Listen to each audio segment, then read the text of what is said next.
Alright, hello everyone, my name is Shep, welcome back to the Butcher's Circus. Today we are going to be watching a match between myself and Abradolf Linkler, so a new person that we are going to be playing against, and this was we went immediately into the private messages, and Abradolf was like, let's best of 5, let's not repeat any teams, and let's have some fun. And I was a little bit shocked at first, because, you know, first you meet someone, you immediately go for best of 5. That's not what you typically do with Butcher Circus etiquette, but, you know, it is fun. So, here we are going to be playing with the hit squad, and we do get to go first into what Abradolf is playing, which is a very interesting team to say the least, but we do have the hit squad, because, you know, when you go in the best of 5 and you don't know what you're playing against, going for the hit squad is never a bad play.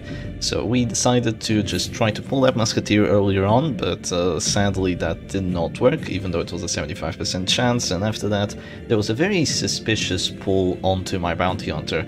I believe that it is decent, but it does prevent the Musketeer from actually shooting my Bounty Hunter, so he's going to be relatively okay in terms of that. However, he's not going to be okay in terms of Leper. Leper is just going to drop a chop on him, and I'm not going to have too much fun.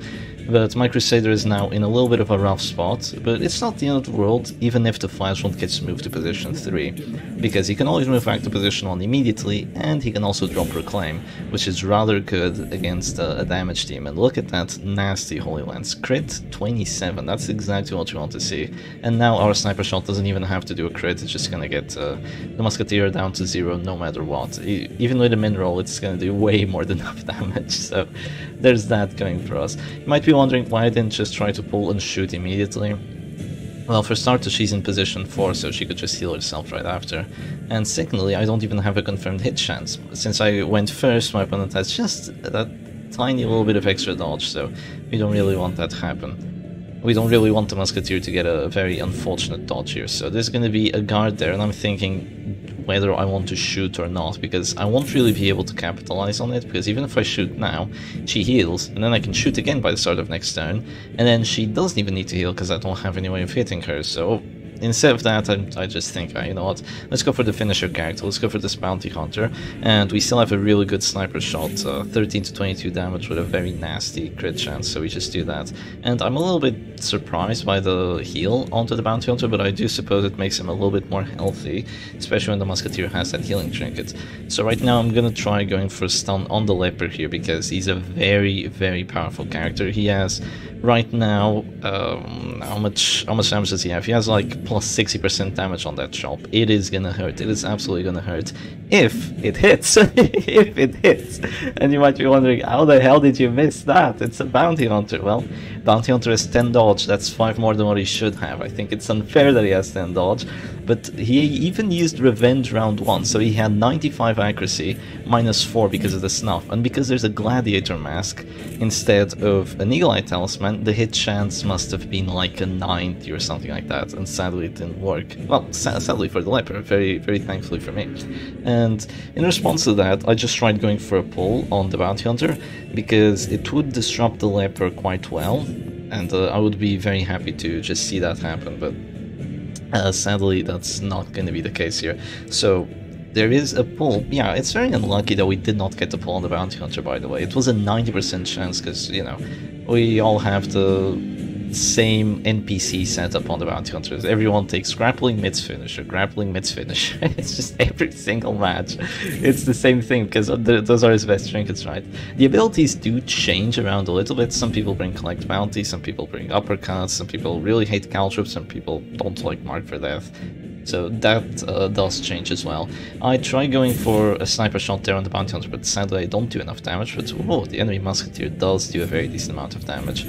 If I had dealt enough damage there, the Musketeer would have had to heal instead. I would have been quite happy about that. But yeah, I do think that going for a pull onto my Arbalist earlier was definitely a weird play, because my Flashpoint could always just move forward, so I kind of forgot to mention that when it happened. But yeah, right now I have regen and my opponent does not, and the Man-at-Arms isn't really accomplishing too much. Yeah, there's going to be another pull right now, but thankfully I do resist this one. Very, very thankfully, but right now the enemy Man-at-Arms really isn't accomplishing too much here, because he can't really do damage to bring characters down to 0 HP. He can guard, He can indeed guard, but the guard is a purely passive play, and eventually I will be able to break through because I'm just hunting high and low right here. I'm taking out the enemy's backline, I'm taking out their front line with the punishes. The leopard takes even more damage because he went revenge, and eventually I'll be able to have a character to take down. So there's going to be another defender here, and you see me moving around with the mouse. I don't know what I was thinking at the time, because this is post-match commentary. I was having dinner, and that's why this is post-match commentary, and the next matches will be live commentary, so I will probably make a reference to it right now. So yeah, I do drop a sniper shot onto the musketeer, so that's just gonna force her to heal herself, and that's 2 characters at this door and a character going to this door, so that's a rather decent setup for me. What does my bounty hunter want to do here? Caltrops, maybe get the death blow. Sadly we don't. There's always a chance that you take it. Even against protection you can always do damage.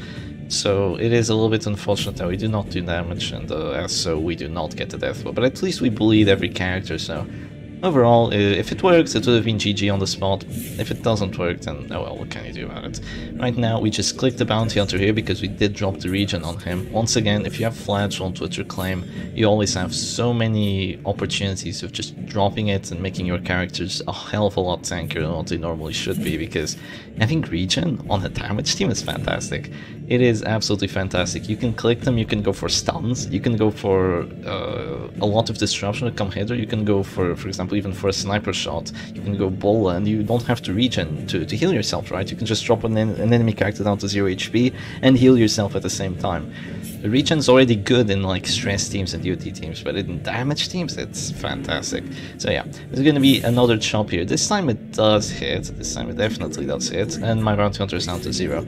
But I still have 2 healing characters. I have the Arbalest and I have the Crusader, and eventually I will have a Redeem as well, but I don't have it just yet, so that's not an option. For the moment, that is. For the moment. So the Musketeer is dropping to 5 HP, which isn't very much, and you might be wondering, well, Shep, how did you know you wouldn't take enough damage on the Bounty Hunter? How did you know to go for the Arbalest heal? Well, I didn't really want to go for the Crusader heal, because I knew that 4 was definitely gonna get taken down by the buckshot. I would be that doesn't make sense. I would be taken down to 0 HP, and then the man-at-arms could just get the Retribution death on me, which I would hate. Or you could just move back, and then the Bounty Hunter drops a finish him or something of the likes. So if I went for a heal with the Arbalest, not only did I have a chance to get a crit heal and then just have a really nice advantage, I would most likely have enough HP to survive that buckshot. After that, we just went Holy Lance. I don't really mind disrupting the flagellant here, especially because of that, because now there's a pull on the Arbalest, but it doesn't even matter because I can just move forward with the flagellant. So you can't really disrupt 2 characters at once, because one of them is going to reposition the other in a team like this, so that's pretty fun. And here's when the man-at-arms just isn't doing much. I mean, he's doing a little bit of damage, doesn't even drop me down to this store. Even if he did, I still had regen, so it doesn't really accomplish very, very much.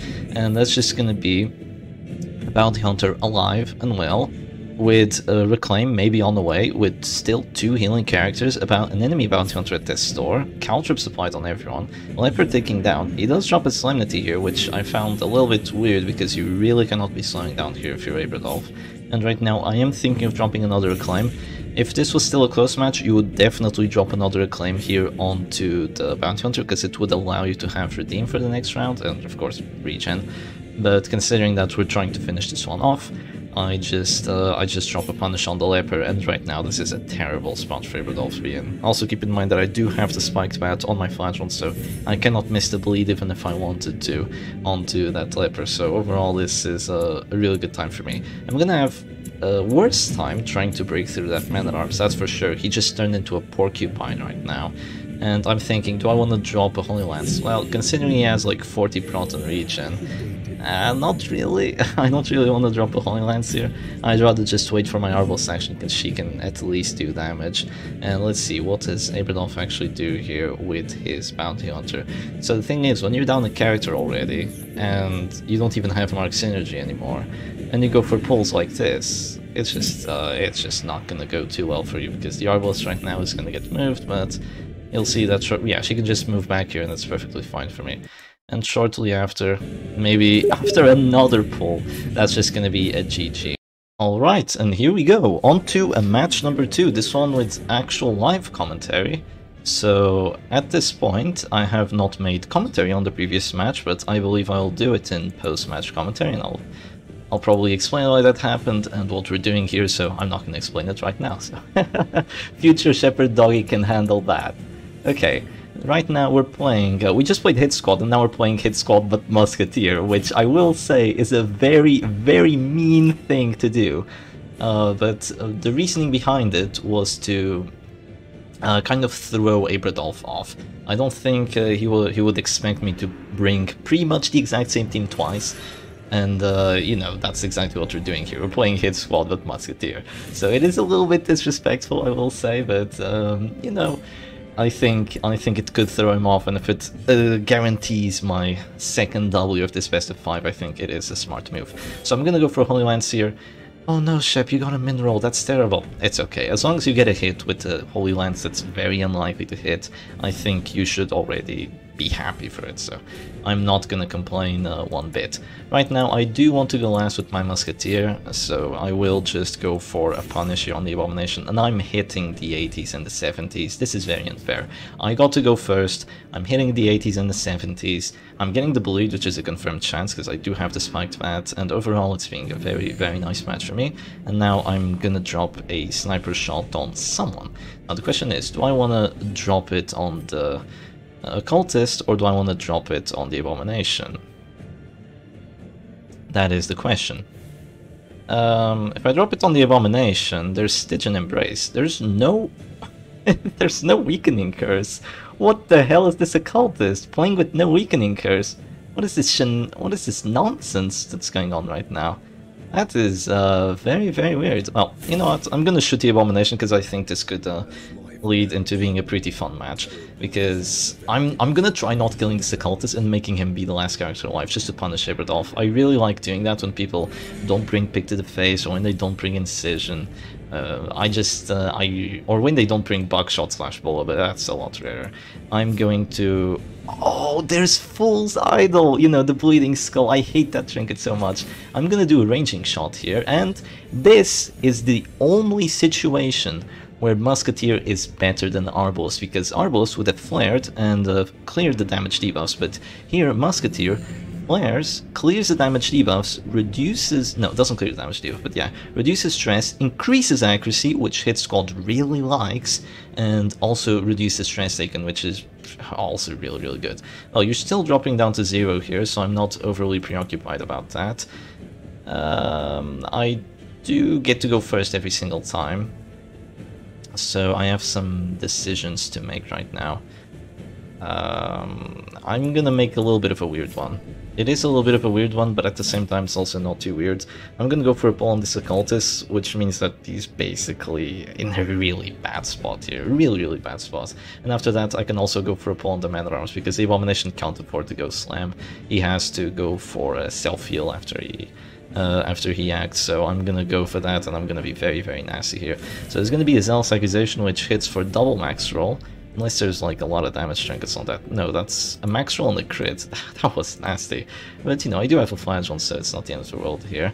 And right now I will drop this punish on the Occultist, just to keep my opponent wary. And look at this. Normally it would be an 85% chance, but because I have the plus 10 accuracy from the ranging shot, it's actually a 95, which means a confirmed hit chance.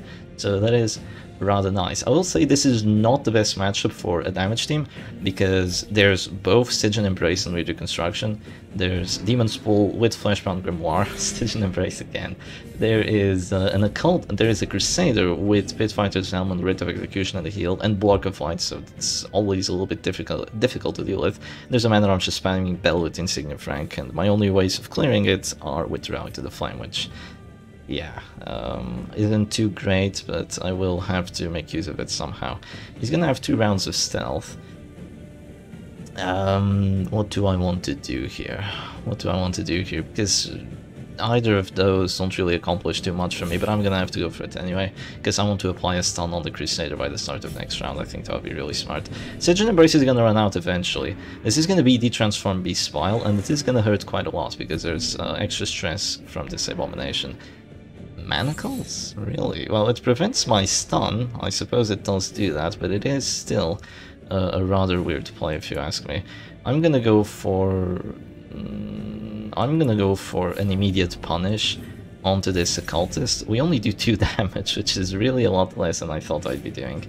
I was hoping that I would do like 7 with my 4 to 10 or 4 to... or like 5 to 10 usually with Spiked Bat, and I'd be able to just chop him down to 0 from that, but I guess not. This is a very defensive playstyle by Abradolf here, but as long as you have Zealous Accusation just rolling, you will have a good shot at winning a match like this. But, you know, of course I don't want that to happen. Right now I would be able to flare, because there's stuns and battle debuffs, but I can't, because I don't have an Arbalest, I have a Musketeer instead.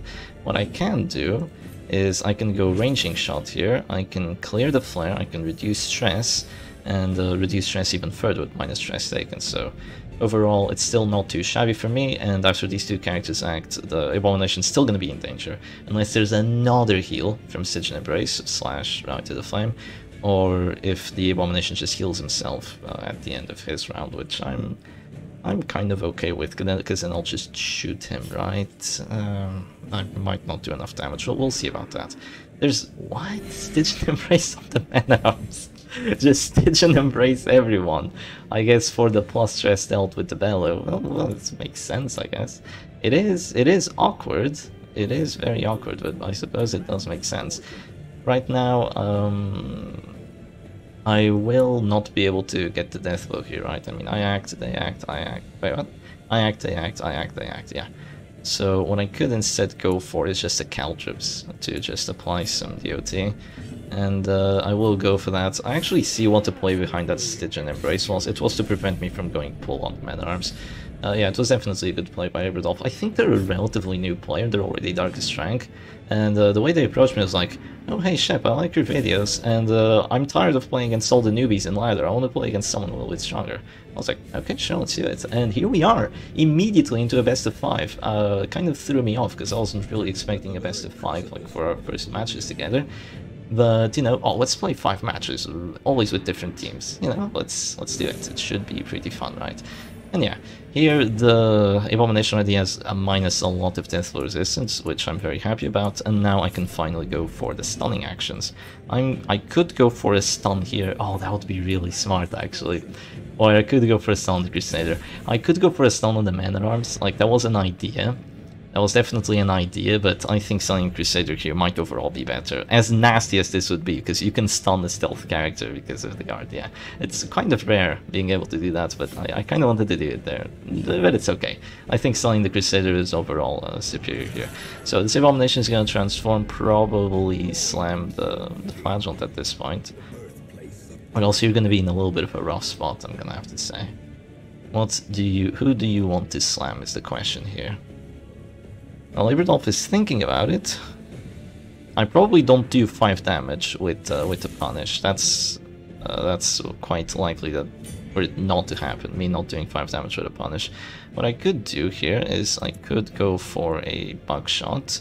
I could go aimed shot. After aimed shot, there's heal with weird reconstruction. Decisions, right? Decisions. I will go... I will go aimed shot here. Yeah, I think aimed shot here is the play. I don't really want to knock back the Abomination. It would be quite unlikely for that to happen, I'm aware. But I think doing like 3 damage to the Man-at-Arms isn't worth the chance of knocking back the Abomination. Also, I probably would have had the chance of not doing enough damage with Buckshot if I did go for it on the Abomination. So it's going to be a heal for 11 right now. Keeps debuffing that death blow resistance. Slowly but surely, you're making your game a whole lot worse by doing that, which I'm obviously very, very happy about. The stealth isn't going to run out just yet, so I should do something useful with my Bounty Hunter here, like finish him onto the Abomination, onto the Crusader, but let's be honest, I'm probably going to do like 3 damage with it. So what do I want to do with you? There's no world where I do 11 to the Abomination, so I guess just doing a bit of damage to the Crusader is my best play. The damage, it's meaningless. Now, I will be able to punish here. How much damage do I need to do? Like 2 damage? 1 damage? Oh, actually, I only bleed for 6. So I need to do like 3 damage with my punish. Yeah. Do I do 3 damage? Please resist the debuff with the 5% chance. Oops, I didn't. I should be able to do 3 damage here, right? I'm not throwing the match, am I? Yes, there we go, 3 damage, exactly what we needed. And Abomination's going down to 0. He already has permanent minus 30% death resistance, which is one of the biggest reasons I absolutely despise the Fool's Idol. It's not even called Fool's Idol in what the game actually is, it's called Bleeding Skull, but I call it the Fool's Idol because that's exactly what it is. It's like, oh, it prevents a cultist from healing 0 HP. Well, yeah, but you're completely ruining your late game by doing that, by adding minus death resistance, which doesn't even go away, it's just there forever. It's terrible, terrible setup. But it is one that we kind of have to deal with, I guess. I'm gonna click here very quickly, and I'm gonna go for ranging shot, because I was ranting and I forgot what I wanted to do. I think what I should have gone for in there was probably just a punish on the occultist. I think that's what I should have done. It's just that I'm kind of in a weird spot right now. So I just did that, cleared some stress, cleared the stealth. Not too shabby. We'll just see how we go from there. I'm not in too much of a bad spot right now because not really too much can do stress. The Man-at-Arms, he actually has Protector's Sky, so he doesn't have to guard immediately, but Crusader is dropping Holy Lance, which doesn't do very much against me. It's gonna do damage, right? It might even force me to heal at this point, but it's not stress, so I'm generally okay with it. But right now, to take down this Abomination, he's definitely gonna get healed by someone. So I'm gonna go for a punish here on the occultist, so it should get a nice bleed onto that Man-at-Arms and we'll slowly start ticking away at him. So it's round 5 and we're not getting a kill, which looks weird, you know, usually damage teams get a kill like very early. But considering that we do have a Musketeer, I feel like we are able to play this slightly long game here. I don't want the game to go too long, because then I'll actually get afflicted and that's gonna be bad. But I can play a slightly long game and come out ahead here. Because my Flagellant is pretty much not gonna get afflicted, because the second round of horror is already gone, and my stress heals were essentially enough. And my Crusader is... he's okay. He's okay for now. He's in position 4, he literally cannot be hit. He literally cannot be hit, as of right now, that is. I could go for a heal on someone and cure damage, so I might be... I'm probably gonna be pulling that Man-at-Arms, right? That's probably what's gonna happen here. I'm gonna do this on the Musketeer just so I have some damage for the next round. Some really decent damage on her for the next round, and see that maybe we can drop some nice blows. Maybe I should have gone for the immediate stun on the Crusader like round 1, but it was an 80% hit chance, and honestly I didn't feel like missing an 80. Because if I did, I would be totally screwed. So there's a heal for 10. Even with your 70% death debuff resistance, you're still debuffing yourself. So it is still a terrible play. I'm gonna go for this pull on the Man-at-Arms. Like, all these characters, I haven't hit a single one of them at this store, and they're all like at terrible death blow resistances. And it's gonna come back to bite you. It is. You still have 2 heals on this Abomination, but that's not gonna last for too long. Because after this heal, I'm just gonna shoot you. I am very likely to do enough damage. I do 11 to 20 with a 26% crit chance, or I do Holy Lance. I'm gonna go Holy Lance actually, even though it's less of a chance of actually doing enough. If you do get a crit, it's just as good. So I'm gonna do that, and now we're gonna see just how many heals you want to expend on the Abomination. He actually only had 1 Absolution left, so he's already out of those. And right now my kill chance on him is really nice, even with Come Hither. Well, technically Come Hither is a 0% kill chance right now because it's going to do 0 damage. But eventually, when he does move forward, or if my damage debuffs do go away, I'll be able to do damage to him in pretty much a confirmed fashion. There's still a heal going on there. He's still dropping to that store. His only play is going to be to move forward. Like, do I really have to shoot him right now? I don't. Do you really have to shoot him? You really don't. Instead, what I could go for is shooting this Man-at-Arms here. I do realize he has 65% protection, but you should realize that I have a Musketeer with Minier Ball and Iron Sight, so I'm ignoring 20% of that protection. I'm doing some decent damage. I was hoping for a little bit more. I was hoping like for a crit for 20 plus, but sadly that didn't happen. He's still only at 65 prot, which isn't isn't an insanely insane amount, so I'm okay with what's going on right now. He's gonna have to go for a heal on someone. I'm just gonna do another punish here on the man-at-arms, and now you're bleeding out by a lot. I'm almost winning the stress war here. Your characters might go afflicted too. It is really funny how my opponent's characters are gonna go afflicted too. Here comes Weird Reconstruction for 28, but it is reducing the death resistance and actually caused the bleed as well, so I'm happy with it. This is definitely not a pulling turn. This could be a marking turn. It's definitely not a finishing turn, that's for sure. I could do finish him there to increase death blow, to reduce the death blow resistance. I mean, he's dead anyway, right? You know what? Yeah, actually this is really smart. This is really smart, because my bounty hunter would always have a chance of doing 0 damage with the come hither. So instead of rolling for that, I'm just gonna go for the death blow with my musketeer. Unless the abomination just moves forward, which is gonna put the crusader in an even worse spot. So yeah, he's gonna do that, and now I have a confirmed death blow chance with the musketeer. If I had gone for come hither, I would have dealt 0 damage, so it would have been terrible. But now with the musketeer, I have a 100% chance, and we get to take it from there essentially. And right now things are looking very good. Don't forget that I still have a Flagellant with Cauldron of Absolution. Don't forget that I still have a Crusader with Sacred Blade.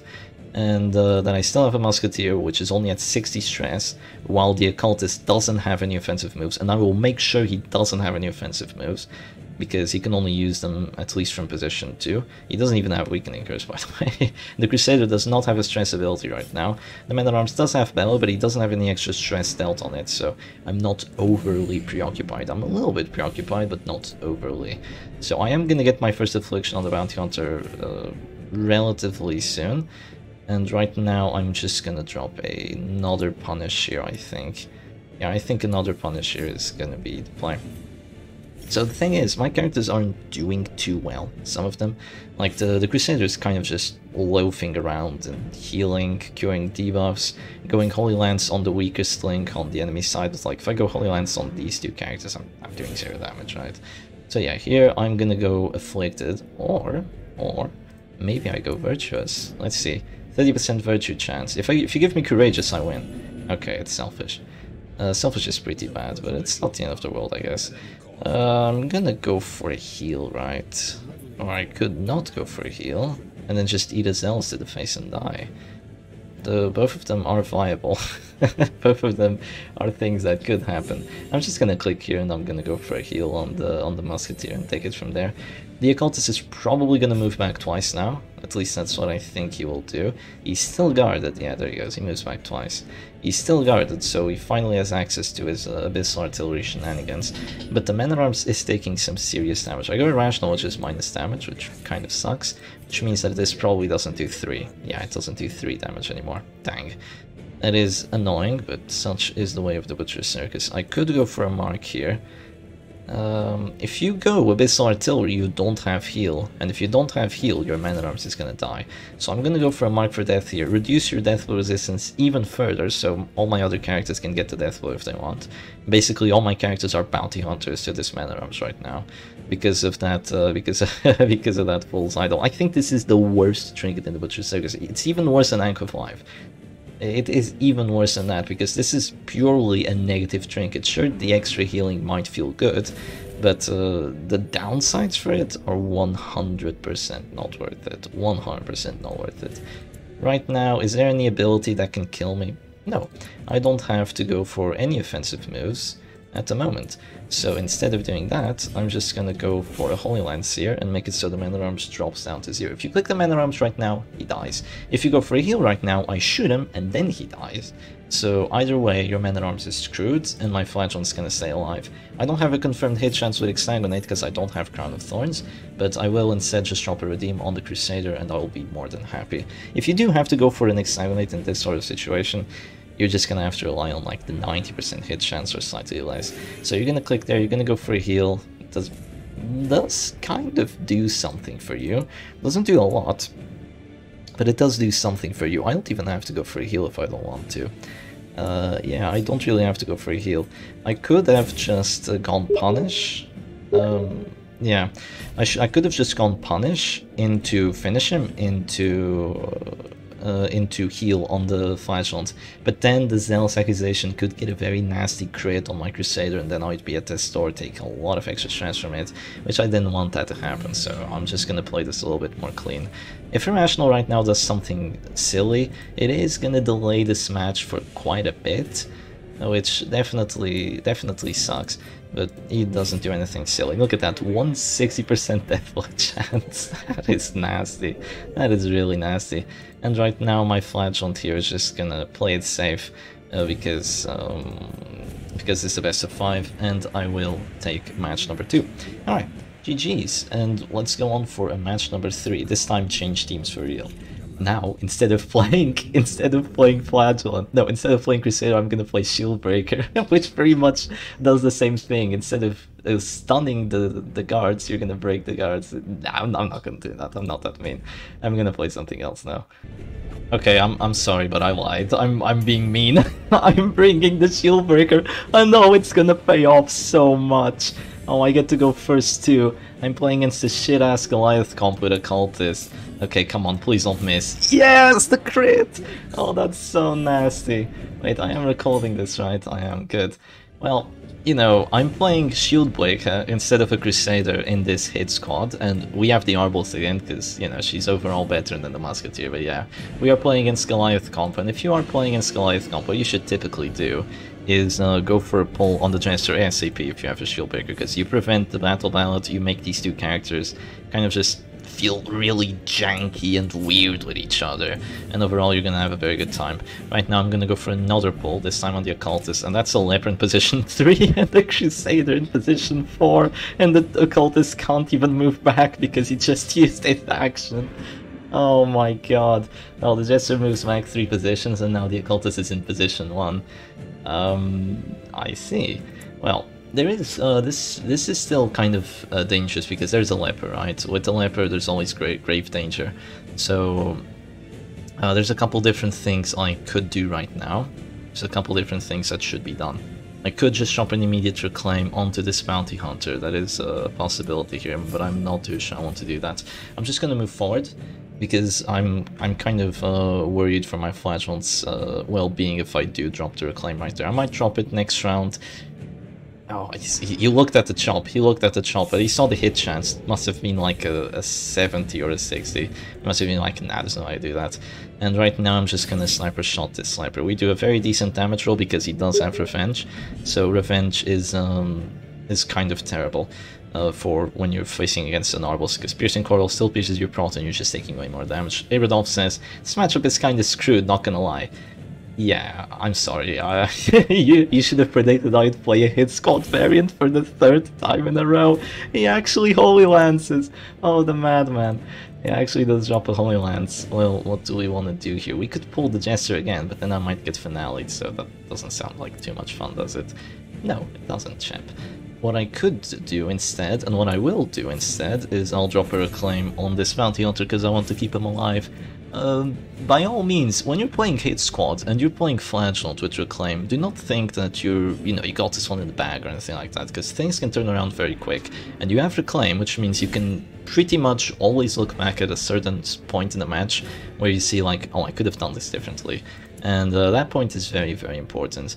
So right now I'm gonna go for Dirk Stab kind of hurts, yeah. I'm gonna go for a Pierce onto this Leper. We do 12 damage, which is pretty nice. And after that we'll see what Abradolf wants to do here. I'm not sure if there's gonna be a move forward here. There's gonna be a withstand. Okay, well, if there's gonna be a withstand, then I could regen first, or I could I get to go first. He has to move back. He has to move back with the Occultist. He wants to move back and then Dirk Stab. That's what he wants to do. So I'm gonna make it so I click my Bounty Hunter first and then I drop Sniper Shot on the Leper and then kill him.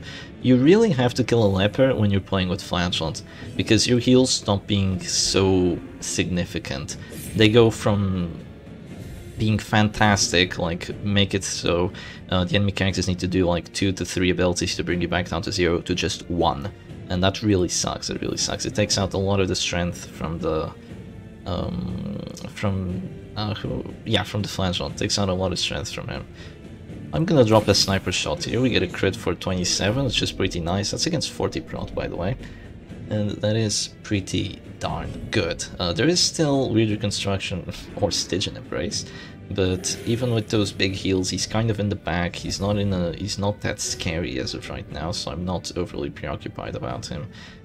What I am preoccupied about is Finale, but we have our tools to deal with whatever Abradolf wants to do here. Sadly, I don't have stuns, so I really want to drop a stun on the Crusader right now, but I don't have stuns. So I have to kind of control my urge to just click the Shieldbreaker and stun the Crusader, because I can't do it. And instead, I have to go for some other play, and I have to think kind of quickly here. I'm gonna go for a punish on this Occultist, because he's kind of the source of my problems with his healing. So I'm just gonna do that, and I'm gonna prevent him from healing for quite as much, or healing at all, with our punishes. Now, someone's probably getting stunned here.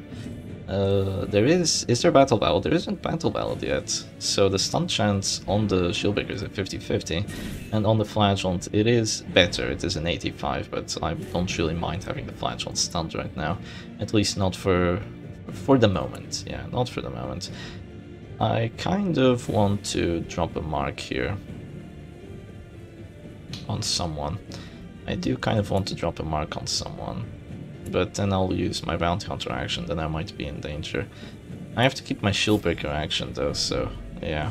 I could also drop this and just do damage to all of them, including the Occultist.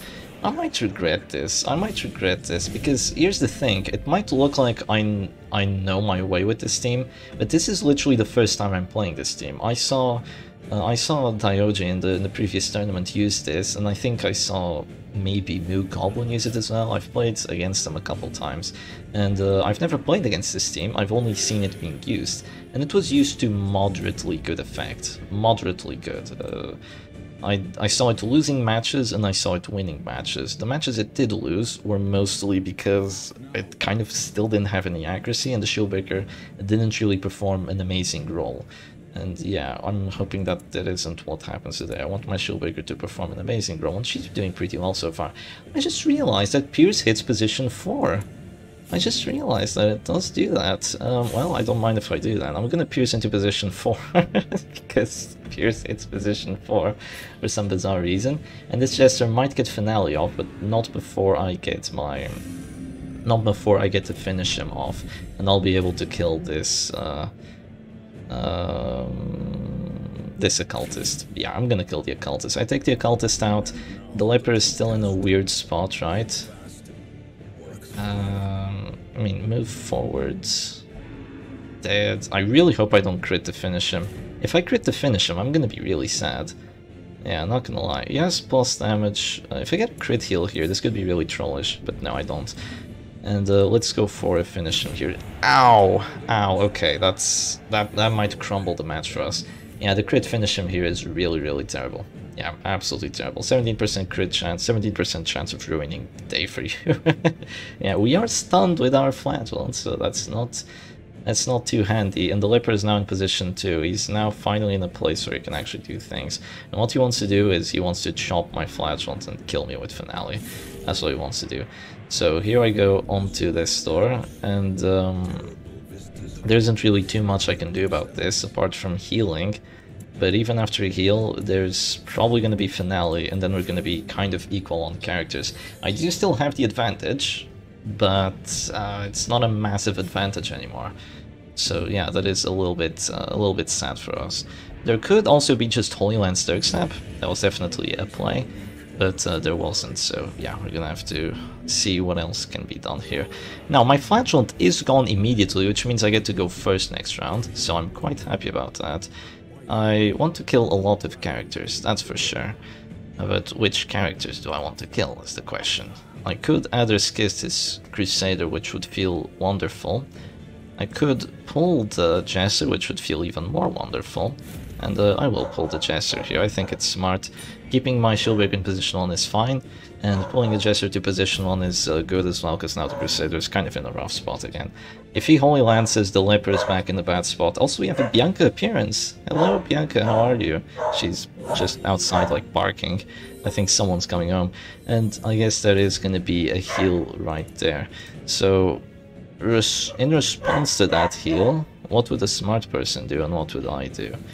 Well, I think a smart person here would pierce, so I'm gonna pierce this Leper. If he heals himself, I will Sniper Shot. He doesn't have infinite heals. If he heals himself, I will Sniper Shot. I might still do enough damage with the Sniper Shot because of the Revenge. But then again, I might also not, because there is 40% protection, so that's gonna be easier said than done, honestly, taking him out here. I could also drop a Finish Him onto the Jester, because he is dazed, right? So dropping a Finish Him on the Jester wouldn't be that dumb. So I'm gonna drop a Finish Him here. The Crusader is gonna have to heal him, most likely, because if he doesn't, then I'll just kill him by the start of the next round. And if you do heal the Jester, I can shoot the Leper, and going last, I might still do enough damage. And even if I don't do enough damage, I might get a crit. So 12 to 21, I don't get a crit, which is pretty sad, but... well, that was an opportunity for us. That was indeed an opportunity for us. Sadly, it did not pay off. There's going to be a Dark Side right now. Only rolls for 7, so that's okay. Not the end of the world. And right now, I can go... I can do the same thing. Wait, okay. Here's... I should have done that last round. That was silly. I should have I can pierce, finish him, and take it from there, right? Yeah. Pierce, I just misplayed like crazy. I could have dropped a puncture, probably would have dealt enough damage. I am misplaying. Bianca threw me off. Her barking, her incessant barking is throwing me off, but it's okay. It's not the end of the world. You're not gonna heal here, you're just gonna sacrifice a Jester. I see. I think I would have... Ow.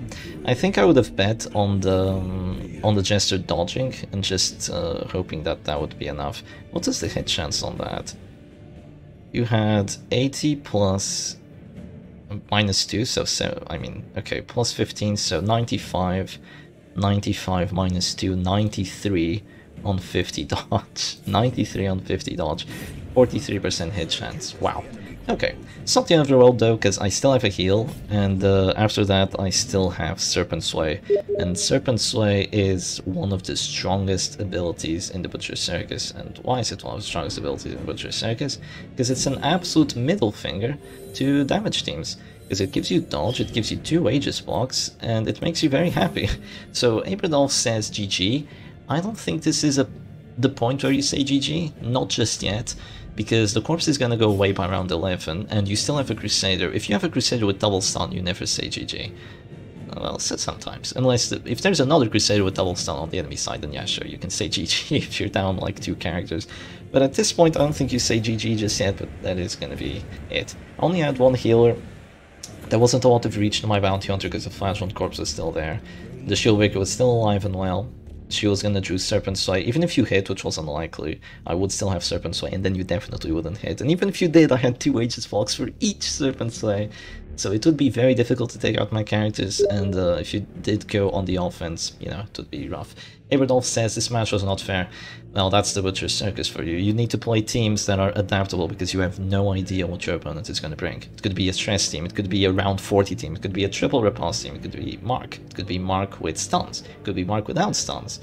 You have no idea what your opponent's going to bring, and that's what's just amazing about the Butcher Circus. It's like, in the base game, you know what you're going to play against. You know exactly the enemies of each specific location. You don't know exactly which fights you're going to do, but you know that, oh, they have high bleed resistance in the ruins, so I'm going to bring blight characters. Yeah, in the Butcher Circus, you have no idea what you're going to play against, and I think that's one of the coolest parts of this game. So anyway, hope y'all enjoyed this best of 5. It was kind of a short one because we played 3 Mark teams and won with all 3 of them, but it is still a good game. I think Abradolf played that really well. Apart from bringing Fool's Idol on the Occultist, that was one of the biggest decisions he ever made. And bringing that weird Goliath comp. So anyway, hope y'all enjoyed the matches, and I'll see you again another time. Cheers.